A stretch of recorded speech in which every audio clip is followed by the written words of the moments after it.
Time to get funked up, baby, in TP Corleone's Funk Zone. Funky music, entertainment, media, and more. But all things are funky. Can you dig it now?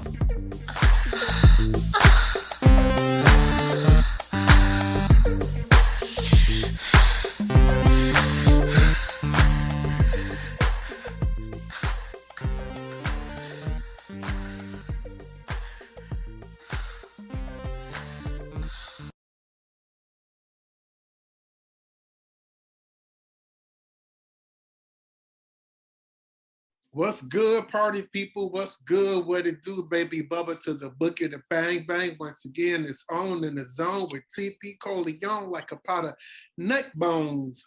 Getting it in, my friend. This is a hot one today. Thanks for tuning in to TP Corleone's Funk Zone. Before we get deep into it, remember to share this link because it's going to be a hot show. Subscribe to the channel and tell your people that it's on in TP Corleone's Funk Zone. So I'm privileged to know this guest as a friend, colleague, and associate all rolled up into one. She's an inspirational person because she wears many, many hats. This is Miss Pepper Gomez, artist, musician, yes, musician, poet, and CEO of a very, very progressive music label titled Wake Up Music. Miss Pepper Gomez. How you doing, Pepper? Thanks for coming. I'm doing great. Wow, you got a lot of things in that statement. Yeah. So, hey, you even got poet. On some days, poet is the most important one to me. Yeah. Some people slip on that, but poetry is important. We can't forget that. You know what I mean? We can't forget that. And I know I even missed some too, but I did the best I could with the intro. I know you did amazing. And of course, friend is really the most special to me. Yes, it is. You know? Same here, babe. You know, I did mention that you are inspirational, and that wasn't just to be blowing your head up. It's really, really true. You know, from many of the posts I've seen you do, and the music you put out, and all these hats you're wearing. You know, most people are lucky to succeed in wearing one hat in one said field of their career. You know what I mean? And just one, you're lucky to succeed in one.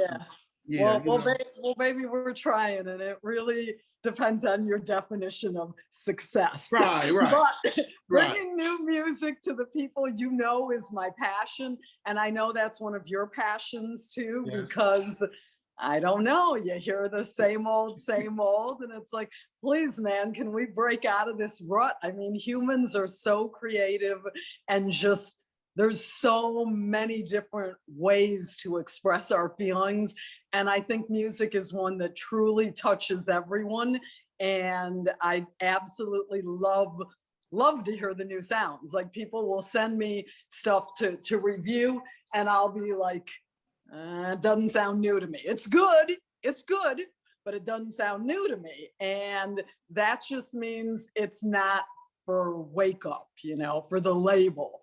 Doesn't mean it's not good, doesn't mean that some other label might not want it, but I just want to push new music. I mean, you know, my vocal career, if we want to call it that, was born when House was born.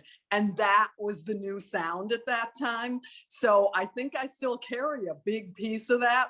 Also, just given that, you know, I can go back that far, it's like I've heard a lot of tunes way too many times. It's like, I want to hear new stuff. And I also really, as I'm sure you also know, and you do this a lot as well, TP, is bringing the sounds of these new artists who otherwise might, you know, they'd get stuck in some kind of little box. No, you can't do it that way. You can't do it this way. You got to do it the way the label wants. I really love for my artists to be happy and to feel free to create.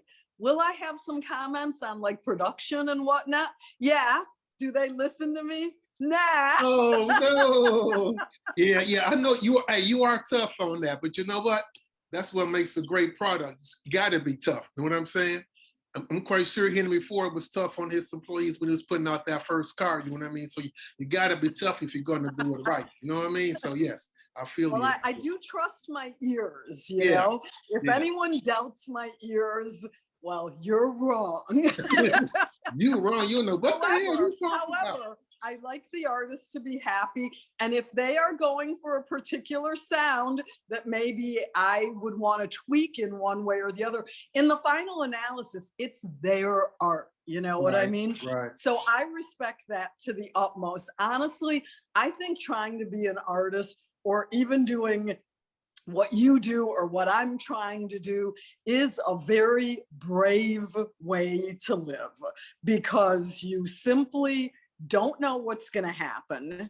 You could get good news tomorrow. You could get bad news tomorrow. Yeah. You still got to make a business of it somehow. Yes. You know what I'm saying? And whenever you're an indie, it's not that easy. You know, you're solo. You're kind of you against the machine, literally. Yeah. So in a way that motivates me, but I gotta say, on some days it's a bit of a heavy cross to carry. I could see that. I kind of want to touch on what you just said right there, which I was curious about as well. Being in indie, it's like climbing a mountain, almost climbing a mountain, you know. But yet, as an indie, you've charted alongside some majors, you know. I mean, how do you feel about that? That have to make you feel good. Have to make you feel like you're on the right track. You know that's friggin' crazy. Yes. You know what I'm saying? So you can get the music to the right ears, which I think is one of the most important things nowadays, is getting it to the right ears, because you can have the most kick-A stuff. But if let's say I've got the most kick-A house music, but I'm playing it for people who only like rock, guess what? That's not gonna fly. But I still remember when I first started on social media like 4 years ago, and I had 40 followers. Just 4 years ago? Well, you killed it. Just 4 years ago? 40 friends. Like, I knew all the people who followed me. So we have come a long way, and it's just really encouraging, I think, not only to me, but also to my artists, when they see that we're charting, we're streaming, we're getting numbers, people are listening, people are hitting repeat. And I can only thank God for that, because it is so not easy. Like, if anyone told me, hey, do you think I should start a record label? I'd be like, no. You crazy or what? Yep. But at the same time, it got to give you some type of freedom as well. I think that's the problem when I mention success, you know, the fact that you're doing what you like to do and doing it as a career, that's a form of success as well, you know. So you got to feel free doing that, even though it's hard, you know, you're going against the majors, you know, you're trying to get it in the right people's hands, but it's your baby and you can run it the way you want to run it, you know? Yeah, that part is cool. It also requires, as I know you know intimately, a certain amount of discipline. Like, you don't really get off days. You're always doing some part of the grind to keep it going and to keep it growing, hopefully.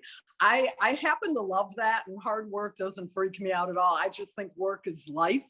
So that doesn't bother me. And it might bother me if the trajectory was a little different. You know, if I was getting a lot of boom, boom, boom, no one likes what you're doing, that might change how I was feeling.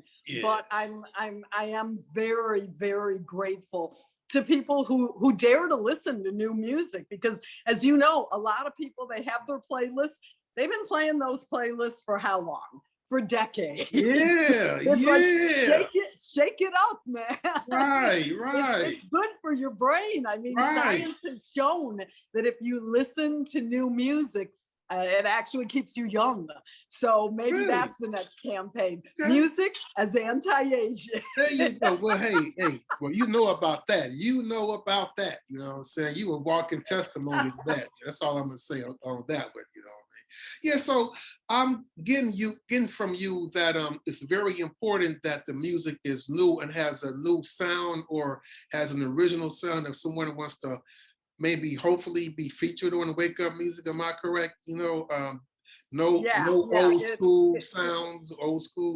Totally. Yeah. Wake Up is interesting because we have basically two sides of the house. We have my house EDM, that type of side.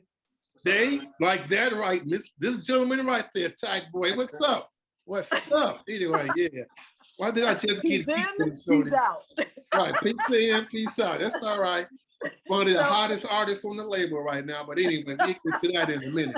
They're bucking it out. So that's really awesome. But yeah, so I've got the house EDM side, a little bit of techno, that's really, those are my roots because I love to dance. I'm a dancer. I want to dance. Me too. And believe me, at the rock concerts, I'm one of the few people doing actual dancing. Really? At the rock concerts? Wow. They dance, they do their type of thing, but I'm actually like moving, you know what I mean? Me too, that's me too. I can't sit down. It's hard for me to stay still right now in this seat. It's hard to stay still in this seat right now for me. But anyway, with no music. So imagine when I'm at a party. But anyway, and it's fabulous. And you know what? It's one of the more pleasant ways to get some physical activity, which, as you know, we don't get enough of. Right. Especially in this pandemic and all that other bull crap, So on the one side, we have the house, the dance music. I guess it would be the club side. The stuff that I invite people to do remixes on. God, I love my DJs. You know that. You work with some of the best. Literally last night, a DJ saved my life. Woo! And then on the other side, we have the rock metal. I was a kid during some of the best rock era. I think most people would agree with that. Not that there's not great stuff now. And I think it's actually having a resurgence, but that's the other side of the house is the rock side, which is another side that I love. It basically, I started it because, again, some amazing rock music came to me from A Killer's Confession. I mean, I hunted them down. Really? I heard one tune and I was like, this is so fresh, this is so new, this is so powerful, the lyrics are so good. Waylon Revis is just an absolutely incredible singer, and they were actually at that time doing a GoFundMe, if you can believe it, to put out their CD. And that's how I heard them. And I reached out to them, to their manager. Their manager talked to me maybe twice. I guess he actually wasn't even their manager, but that's who responded to me. And then I was like, well, it was the time when I almost signed A Killer's Confession. And then literally, thanks to Facebook, I mean, we know that Facebook has a lot of not great stuff, but it does connect us. Yes. Instagram in a different way. It's a bit of a different platform. I feel like I can express myself more on Facebook, but I reached out to them on Facebook and I got an answer. Okay. And I was like, I want to sign you guys. Just like that. You like them that much. I know you haven't heard of me. I'll do a great job. I have. And that's how the rock side started. A Killer's. I was wondering about how that came about. Wow, that's a great story. It's crazy, right? Yeah. So, it's like a never give up story. It's like that was my dream. I finally found them, and now they're on to their second album with me. Okay. And they've been on a beautiful trajectory. I mean, it's absolutely great. That's what's up, right? So would you describe them as metal? What type of rock would you describe? I would call it indie metal rock. Yeah. I mean, they have a very wide portfolio of tunes. Some are hard and driving, and then other ones are more emotional, not quite ballady, but you know, not as hard. Waylon has absolutely amazing mastery of his voice and can express many, many emotions. The dude can sing in a whisper, or he can scream your head off. That's a gift. In tune. So I just love it because of the expression. Because of the feeling, honestly. The feeling, music is so much feeling to me. And I think that's what draws people in, honestly. Yeah, I got you. And especially with rock, I mean, it's a performance-based genre, so to speak. So, I mean, rock is great to listen to, but to feel it and to be at the concerts and rock the funk out, you know, you got to feel it. You got to feel it that way. You know what I mean? Yeah, absolutely. Yeah. Absolutely. So it's been fun in that it's a wide variety of tunes we have put out, because, you know, now we're doing new pop with the ET Boys. Yeah. And you interviewed Tack Boy, and he had a great interview with you. Yes. But again, finding a venue that will support a new sound, they're just lucky in this case that I'm their mama. Mommy doing a good job, you know. Just to convince people to try something new, not always that easy. Right. And ironically, that's what I like the best. Yeah, but your mind is open. You got to have an open mind to be able to do that. You know what I mean? To have these genres. So that's kind of something I wanted to touch on as well. You opened it up to that a little bit. How you describe A Killer's Confession, do you describe Tack Boy as and ET Boys as new pop, and you know, as an artist, mainly focus on house music and so forth, or dance music. Now, do you find it necessary for the sake of marketing to label the artist as far as what their style or genre is? Because I know even though I'm gonna go to like say let's say Prince and Michael Jackson for an example. Prince and Michael Jackson. Yeah. These guys have successfully made songs in many different segments of music, in disco, in new wave, and rock and pop. And at the time they released said singles of said genre, these were legitimate singles of those particular genres, whether it was underground, overground, pops, or whatever. But then at a point, they became megastars where the genre almost didn't matter. But do you feel as a label owner, they were their genre? Yeah, they were. You know, that's like $1 million question. I know. Because I'm not one, I don't really like labels, you know, in general about anything. I think you should get to know whatever it is, the person, the experience, the music, the writing, whatever it might happen to be. But in order to move music forward, like from one of my artists, I'm stuck pigeonholing them. You have to. And with some, it's easy, like with A Killer's Confession, or Ra with Sahaj Ticketon, or the new rock band we just signed, Breathing Theory.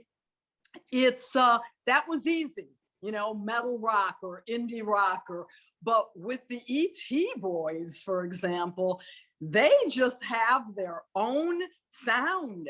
And I had a really hard time pigeonholing them. And yet I had to, because in order for me to bring it forward to the listeners and also to the press, you know, the press likes to know what they're dealing with. I had to find, so I just called it new pop.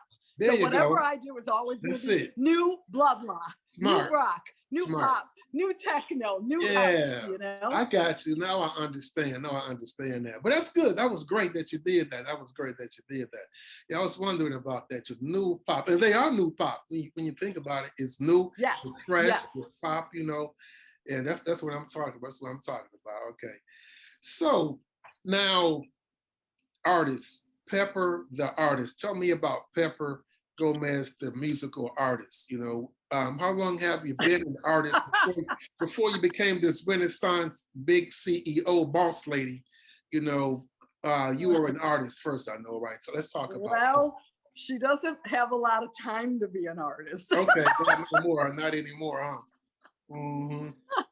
Yeah. It's always something that I've done just out of the love of it. Like back in the house days, I was watching the person I was married to at that time just spin his wheels with bands. Yeah. And some of them were really good.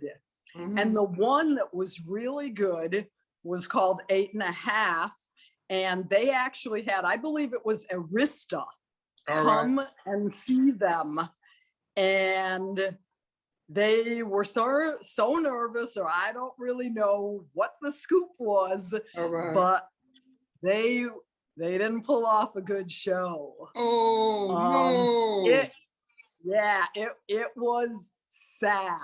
Oh. So I told him, you know, we have to approach this also with some kind of way to market it, make it a little bit of a business. Mm-hmm. So it was very freaky, but I was like, let's do a track. I'll do a track with you. Mind you, I had never sung before. What? except in my bathroom where I sound really, really good. But Columbia College, which was very progressive at the time, they were starting a student-run label called AMP. And I was like, that. I remember yeah, that. AMP. Yeah. I think it still exists, actually. Mm-hmm. So I said, let's submit a track to them. And I used the formula, you know, they say once a hit, always a hit. Yeah. Not necessarily, but it's a good rule of thumb.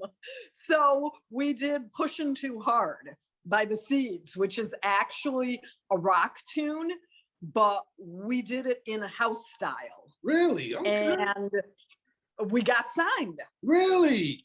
We won. Me, who never wins ever anything, hardly. We won. I can't believe that. So wow. After that, and that was nice because that was an underground like hit. It was harder to know what was a hit then because we didn't have, you know, all these metrics and machines measuring everything. Right. But on the college circuit, and it made its way around the country. We'd see it on different like radio charts. Oh, hey, it was like, man, people like this. And it was a good tune, and it had everything that you would want, you know, in a tune to me.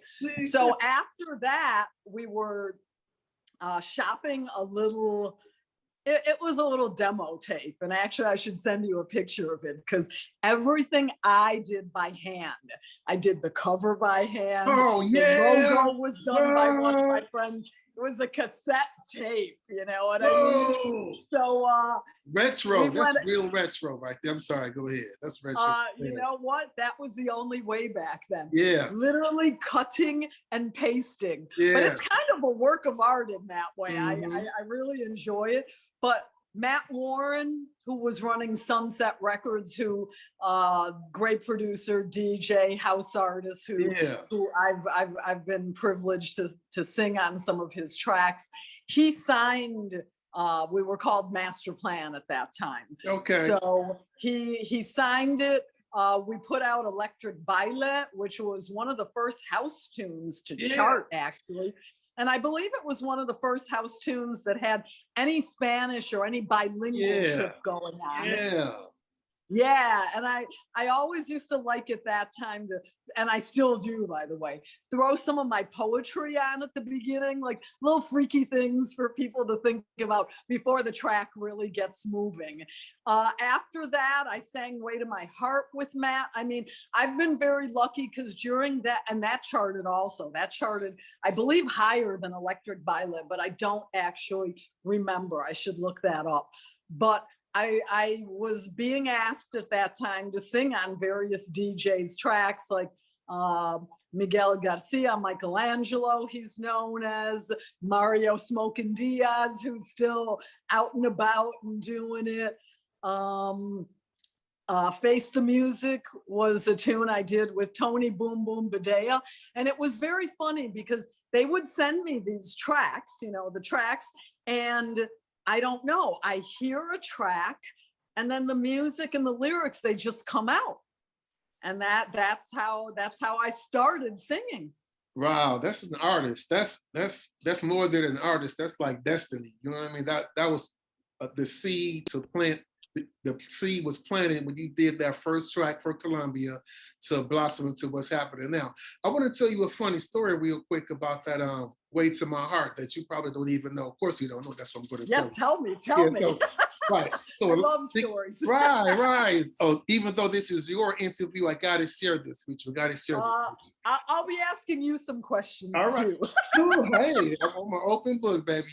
But dig this. So I remember during the early days of hospice, you were just speaking of, me and two of my homies, we had formed the group. You know, I had a drum machine, two of my other guys had a synthesizer, so we start that's all you need. That's all you needed back then, right? That's all you needed. So I put a group together. We said whoever gets signed first, whoever's track gets signed first, we'll just be a group, whatever, cool. So I was one of those guys going to the record stores, writing down the phone numbers and addresses to all these labels off the oh my label. God. I would do that. So I got in touch with Matt Warren, and he was so cool. He was such a cool cat.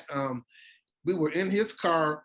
We played our demo tape, and he was like, "That's nice, man, but if you really want something hot, I'm going to let y'all hear something you never heard before." And this is the direction the label is going. And we were right in front of AKA's because he was DJing at AKA's, if I'm not mistaken. I think he said he was DJing at AKA's, the club on Broadway. You know what I'm saying? So yeah, I remember. Yeah. And he played "A Way to My Heart." I was like, "Oh, you got sync," because we had some jack tracks. It was some jack this, jack that, totally, do this, do that. So we had some. He said, "Man, we're going into this direction right here. If you could come back with something in this mode, holler back at me." I was like, "Okay, man, but that's how. Thanks for letting us hear that." You know what I mean? Because it wasn't out yet. So I felt like I was so privileged to hear a song that hadn't been released yet on a label I was trying to get on and everything. And it was your voice that I was listening to. So that's awesome. What's up. That's what's up. Yep, I heard it before it even came out. It sure did. Yep. That's amazing. I'm blown away. Yeah. I didn't know that. Yeah, we were teenagers. I think it's amazing. And then when you think about it, and I bet you know the subgenres even better than I do, but think of how house just like blossomed, man. I mean, you got so many different genres now. It's like within just house. Yes. There's deep house, there's jacking house, there's blah, blah. It's like, oh my gosh, there's so many. And again, I would not be the ideal person to put someone into one of those genres because that requires a very deep knowledge of all the splinters. Right. But I know what house is. Yeah, of course. Yeah, Chicago born or Chicago raised. If we were back when it was being developed, we know what house is, because back in those days, there weren't too many. There were the genres, but they hadn't really split up yet. So at one party, you could have a deep house track, a disco house track, or just a jack track, or soul track at one party if the DJ knows how to spin it right, because it was all house to us, you know what I'm saying? Right. I do notice that a lot of the DJs have their subgenre that they like, you know? The soulful house like that that DJ Tal will do. It's like they have their groove thing that it's kind of like their comfort zone. All I know is whatever gets the people dancing is some good stuff, you know. Cool. And house people like to dance, so of course I love them. Right, I'm with you on that.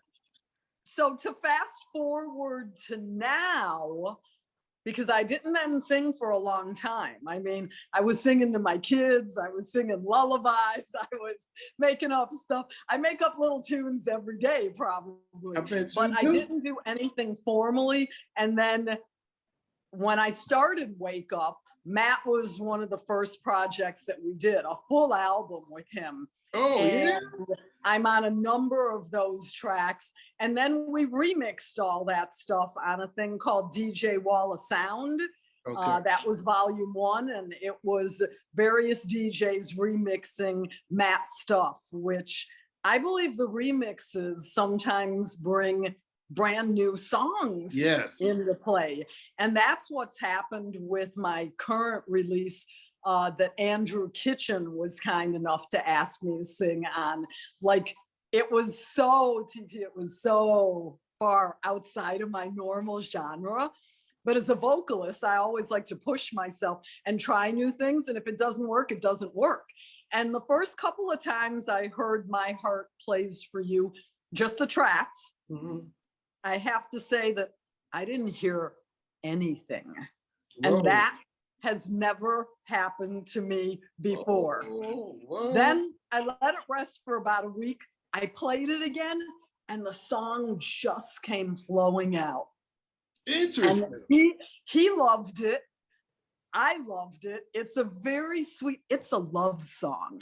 It's a very sweet love song. It goes with the video he made like so perfectly. It's just like that new love that we all love. You know, that feeling where you just can't get enough of that person. You adore them. You want to be with them every second. You don't want to do any work. You just want to have fun with them.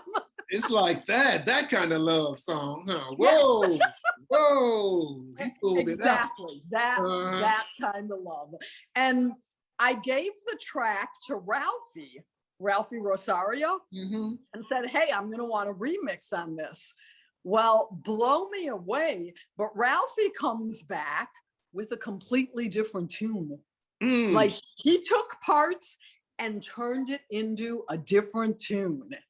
And that was just unbelievable. So we had the commercial mix of that. We had the Ralphie and the shamanic, because he works with Craig Snyder, Craig J. Snyder, another good friend, amazing killer musician. Oh my God. We had their remixes. And then I sent it to Eric Kupper, and he didn't even know that I was house. Really? And he comes back with like this house track that's like so like you're working with the best DJs and remixers too. You know? Whoa. So it just shows you how the evolution of a track can be something so beautiful, and you end up with music that doesn't even sound like the original track, because everyone's putting their own, like, their signature on it, you know. I bless you, and here's what I did with it. And I just, you know, I came up when people did heavy mixing, you know, by hand, not by machine. So that's a sound that I'm always going to enjoy putting out. And if it makes you dance to boot, I don't care what the genre is, you know? There you go. There you go. But you marketed well. Obviously, you marketed well. So you know what you're doing. You got to figure it out. You figured it all out as far as how to market these different genres of house or whatever, because they're charting, they're selling, people are liking them. So you figured it out. You figured it out, Pepper, you know? Well, you know, we're only as good as our team. Yes. And, you know, I was blessed with some very cool promo people back in the beginning who somehow saw something in me when I was just starting. That helped, because without those people, you cannot do all things well. You know what I mean? That whole scene, you know, getting it out to the press and getting interviews, and you know, it's not that easy. And then you know, at this point, people come to me and ask to put stuff on the radio, but you need people with radio connections also. Otherwise it's not going to move. And of course, most important of all, are the people who listen. I mean, I bow down to the people who listen to new music and then say, oh my God, I like this. You know what I mean? Yeah. That makes it all worthwhile, not only for me, obviously, because that's one of my missions every day, but also for the artists, because we're humans. We need to interact. If we just do something and we never get feedback on it, I don't know how long someone's going to be able to do that without someone saying, I like it or I don't like it. I mean, even I don't like it is okay by me, because I know we're never going to please all people, but I really honor anyone who'll take the time to listen. Because, nowadays our attention span is about 30 seconds. Yep. Yes, it is. That's so sad, but true. Everything is instant now. Instant gratification, instant song, instant hit, instant everything. Yes.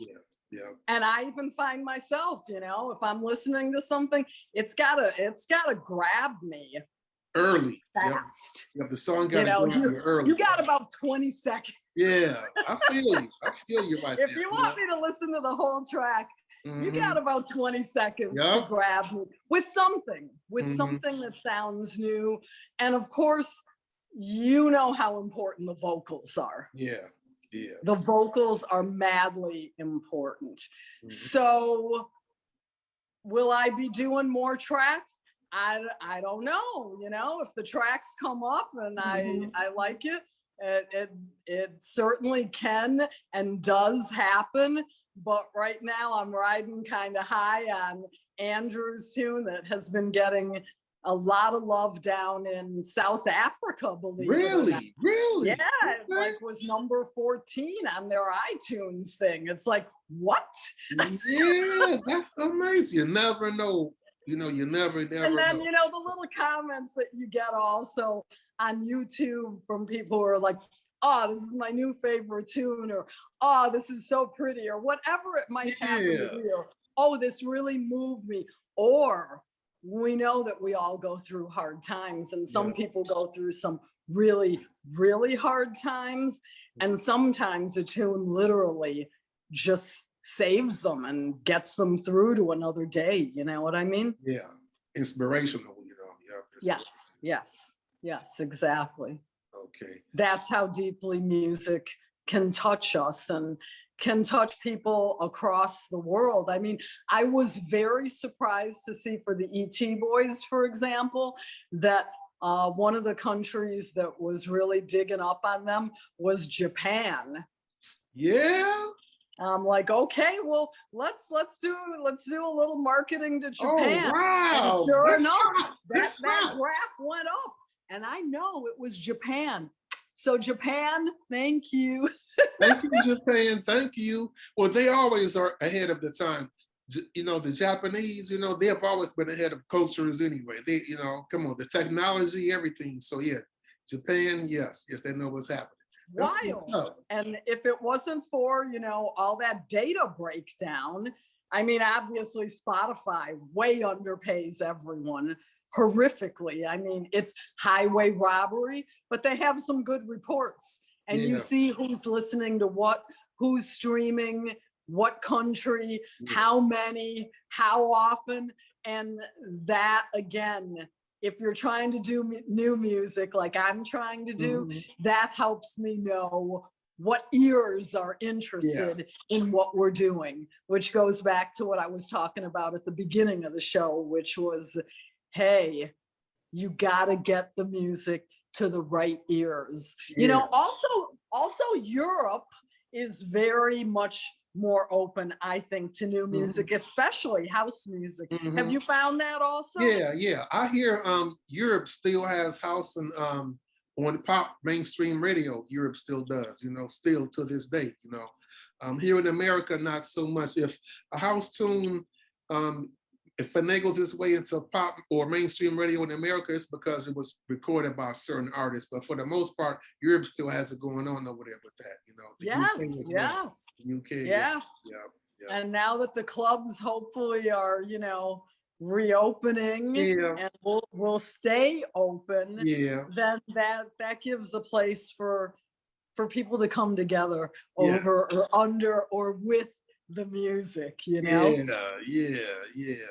Do you feel when you were just speaking of how Andrew Kitchen's song is doing great in South Africa, do you feel today's market or today's time owning a label distribution is a little bit easier than it was, say, back in the maybe 80s, 90s when the distributors were people driving a truck, you know what I mean, with records in the back of the truck. Do you think that helps with? I knew some of those people driving the truck. Yeah, I bet you did. Yeah. Benji Espinosa, for example, rest in peace. Yeah. My sweetie, who'd always be like, young lady. I mean, so positive. He had stories to tell. You know what, TP? I had a lot of problems with distributors in the beginning. I didn't find the right one at all. The very first one wasn't doing it. Then I went with one in the UK. A couple cents were trickling in. I don't know what was happening. Yeah. And after that, I went with one of the big generic ones. That was actually a little bit better, but they weren't doing anything for the music, which if your distributor's in it with you, then you're certainly going to hope that they're going to also help push you, because that's how the music gets out there. So now I have a distributor that I really, really like called 1RPM, and they're just awesome. They know what they're doing.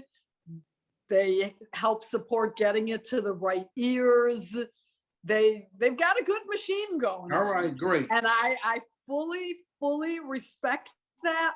And I hope to have a very long relationship with them, because I must be doing something right, because before I couldn't beg a distributor to take me. I mean, I couldn't beg, but now I've got distributors, you know, cold calling me saying, we'd like your label to come with us. And I'm definitely more of a loyal type, you know. Yeah. I believe that 1RPM is doing such a kick-a job. Why would I change? They're doing a great job for us.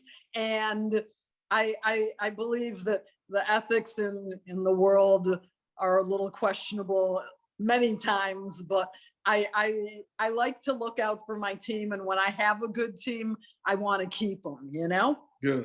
I got you. Wow, that's nice. That's nice. You know, I see many labels, you know, independent labels out here, and I hear many of them are having distribution problems. Some like their distributors. Yeah, but because the distributors really hold a lot of power. You know, they hold a lot of power still, the distributor. So absolutely, they are some of the kingpins in what is a fairly complex industry. You know, it's not cut and dry. I think it's not as mafioso-ish as it used to be in the olden days. Or they just hear about, or they just went tech. Our hierarchies and layers, and your distributor is a super important one. Yeah. I'm glad you got you a good one. You know, obviously they're doing a good job. You know, and you assembled a great team under you and with you. So you know what you're doing. I'm really happy to see that. I'm really grateful for the when you send me some of your tracks, I put in regular rotation. You know, I'm grateful for that as well, because you know a lot of people send crap. You know, you never send any crap, because I'll never do that. Yeah, because you don't make out on Wake Up. It will be new, but it's always, you're going to put on your earbuds or your good speakers. You're going to be like, oh, that sounds And the production, just like you mentioned, the great remixers you deal with, you know, DJs like your Ralphies and Eric Cuppers, you know what I mean? And it's just, you know, the list goes on. You doing a good job. And I think I'm not like your judge or anything, you're the judge and jury, but this is just my humble opinion. You know, I think your experience and what you've been through in the past or early days of house, all that was just education for you to do it like you're doing it right now. And obviously you learn something. Quite the school. quite a school. Yeah, quite the school, quite the school. Yeah. So before I let you go, because I could talk to you all day, as you can see. Easy, You know what I'm saying? easy. All day, all day. I But told you. you warned me, didn't you? You warned me. It's okay. I don't even mind. This was a long We'll time do it coming. again in a year. We'll make it a series. Yeah, we should. We should. But I saw recently, is this true? The harp. What you doing with that harp over there?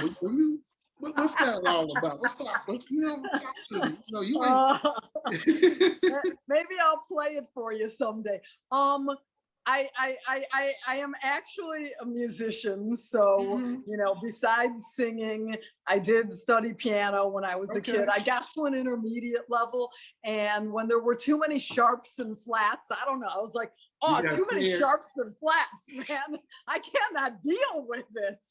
The good thing about the harp is the harp has pedals. You might not know this, but at the bottom, I didn't know it until I started studying it. At the bottom of my harp are pedals. So you set your pedal if there's any sharps or flats. So that's a good thing for me, because I'm not going to get freaked out because I just set my pedal. I've played the sitar since I was 16. I had an amazing guru, and I will play the sitar until the day I die. And I don't know, I must have some kind of thing, TP, for the stringed instruments. Guitar, no, that's so hard. I mean, I give full respect to people who can like wail and shred on the guitar. But something I've always loved, the way the harp sounds. It's just so cool. And it was kind of a lark. It's like, I want to study harp. And I started in February, and I'm almost done with book 1. I had a little bit of advantage because I could read music, you know, and I practiced. And I'm going to see where I'm at in a year. But again, I just want to keep playing and enjoying it, because the sound is just, it's really beautiful. I know it's good because, you know, when you're practicing and you're learning a new instrument, you make a lot of mistakes. And I'll ask Tack Boy, it's like, is my practicing bugging you? And he's like, no, I like it. Whoa. So the harp is an instrument where the thing sounds good if even your mistakes aren't sounding that bad. What's up. Come to think about it, I never heard anybody suck on the harp. So hey, that's probably, you know, the reason why I never heard anybody suck on the harp at all. So yeah, that's cool. You know. Okay, hell no.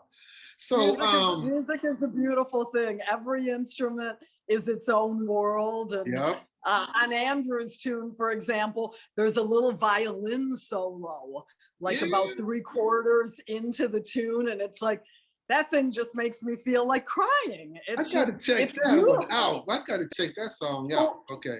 Yeah. Who would have thought that, you know? But again, it's all in the creativity of the individual, and the different instruments. They bring so much richness to it, you know? Although I do want to do a remake of It's Your Thing with voice and bass only. It's Your Thing by the Isley Brothers? Really? It's your thing. What? Oh, you finna get funky, girl. Maybe that would be considered Jackin' Bass House. Yeah, right. Let's make up a new genre. That's a Jackin' Bass House. You know what I'm saying? It's your thing. Make up a new genre. Yeah, whoa. If anybody can do it, you can. Let's do that. Yeah, do that one, girl. Do that one. You know?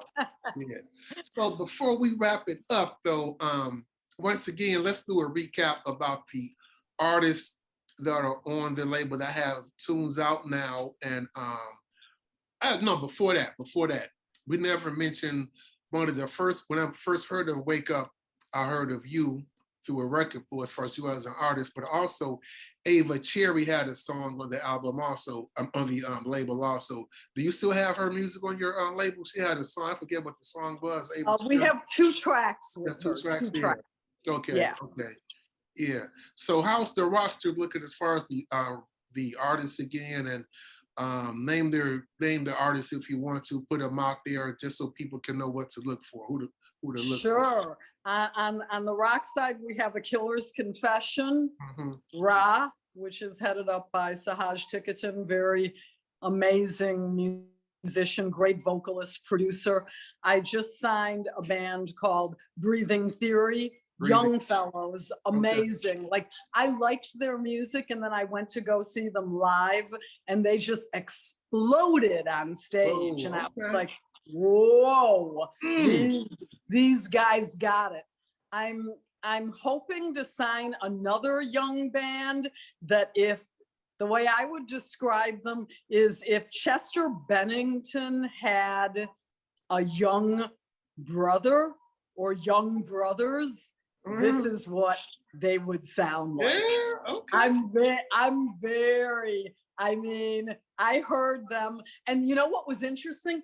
I heard them, and at first I wasn't quite sure, because sometimes when you hear new music, you have to hear it more than once. Yeah. And then I played it a few more times and did what I call a deep listening. And I was like, whoa, these boys are unbelievable. Woo. Absolutely unbelievable. And on the other side of the house, we have the E.T. boys, obviously. Matt Warren was one of the first, one of the first that I signed. We've got Jose Gu after. He's also on some other labels now. We've got Andrew Kitchen.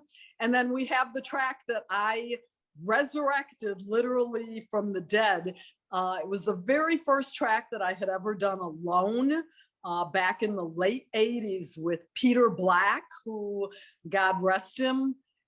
And the studio where we recorded it had some issues with Peter, and they destroyed all his work. And that's where I was saving my master.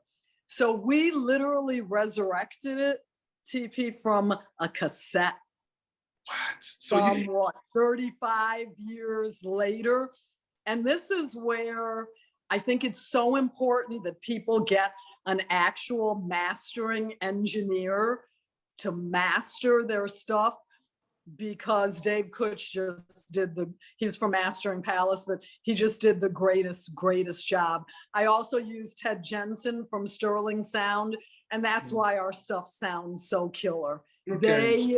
They take a great tune and they just, boop, they just bump it up, and you're listening. And in fact, I had to have a little fight with one of my bands. What? Because they were like, it's already mastered.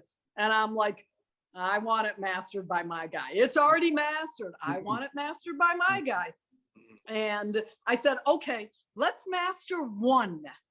Yeah. And if you don't like it better, we'll keep it with what you call mastered. Yeah. So sure enough, it came back. They were like, whoa, we want our stuff mastered by your guy. Yeah. Okay. Like, okay. I knew it.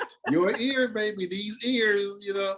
Whoa. Oh, yeah, that makes a big difference. Just absolutely unbelievable. But it's important because we're already listening to so much stuff just on our iPhones. Yeah. Yes, we are. You know, totally. All your stuff is radio ready. So, yep, it's radio ready. It's pop ready because of the mastering, the production, the mixing, all that good shit. You know, all of it. You got it down. Okay. Well, all right, Pepper. I think I want to have you on one day again in the future. Actually, I know I do. Anytime. Yeah. If things ever get better, we'll do it in person. Yes, please, y'all. Let's make this better. It will get better. I know it's gonna get better. We gotta make it better, you know. But this was fun. This was fun as hell, you know. I don't want to say bye, but I gotta say bye. Can I quote you? Quote me? Quote you. What did I say? He said it was fun as hell. I did say that, didn't I? Yeah, it was fun for me too, and I put on a dress for you, so I feel like you must really be number one. I don't know what to say. You just messing with my head. Now you're messing with my head. Okay, I'm privileged to know you, baby everyone girl. should know it's very easy to find us. I love to talk to people too. So if they reach out to me on Facebook, we're at Wake Up Music Group, GRP. But the easiest way to find us is you can navigate from our website, www.wakeupmusicgroup.com. And we're gonna keep it coming, and thanks to everyone that we will be keeping it coming. Yes, yes, it will. I'll put the links in the info when I post the video, so they'll be able to see everything you got. That's awesome. I just like to say it because we're easy to find, but still. Yeah, okay. Well, y'all hit the link. Y'all get y'all some good music, you know what I'm saying, and party, and either party, jack your body, or rock out with you know what out. Either or, y'all gonna do it with Wake Up Music, you know what I'm saying? Y'all gonna do it. Y'all do it, okay. Well, all right, y'all, Pepper. Have a great rest of the weekend. You too, sweetie. Yes, no problem, no problem. Thanks for blessing the Funk Zone. And again, y'all share the video. I know y'all dug it. Share it, subscribe to the channel, and get down with Wake Up Music and get down with TP Corleone's Funk Zone. Peace and love, baby. All right. Yeah, all right. Peace, baby. You're so crazy. Okay.